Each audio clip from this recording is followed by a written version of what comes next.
आप सभी लोगों का स्वागत है आपके अपने YouTube चैनल अंशुधर तिवारी में, जिसमें हम लोग अपने आने वाले आगामी परीक्षा बोर्ड पेपर का जो आने बहुत महत्वपूर्ण प्रश्न हैं उनकी श्रृंखला को सॉल्व कर रहे हैं। उसी में क्रम में एक अपना प्रश्न है, a dice is rolled once the event denote the number obtain in multiple of 3।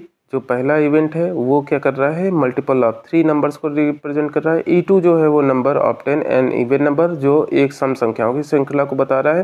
Prove that even and E2 are independent event. तो सबसे पहली बात, कोई दो इवेंट इंडिपेंडेंट होते हैं, इसका सूत्र आपने याद रखना है।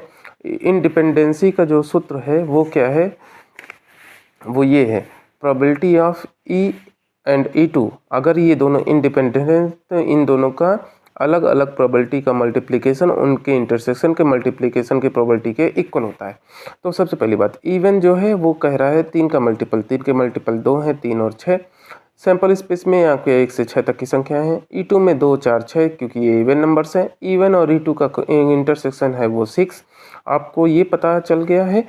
तो आपने इस सिचुएशन में, मुझे चाहिए था क्या, इवन की प्रोबेबिलिटी। इवन में कितने हैं, 2 हैं, टोटल हैं अपने पास 6। तो प्रोबेबिलिटी हो गई कितने बेटा, 2/6। कितनी हो गई, 2/6।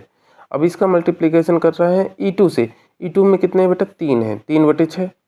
ठीक, और यहाँ पर कितने हैं, यहाँ पर है 1, 1/6। आप सिंप्लीफाई करेंगे, सिंप्लीफाई करने के बाद आपको ये पता चलता है कि आपका यहाँ पर 1 और ये 1/2, आपका left hand side equal to right hand side. और इस तरीके से आप सिद्ध कर दिए कि ये एक इंडिपेंडेंट इवेंट्स है। ठीक ना। Thank you very much. ऐसे ही मज़ेदार प्रश्नों के लिए चैनल को लाइक, सब्सक्राइब और शेयर अवश्य करिएगा। आपका पेपर, आगामी पेपर बहुत अच्छा हो, इस तरह की कामनाएं हैं। धन्यवाद, बाय।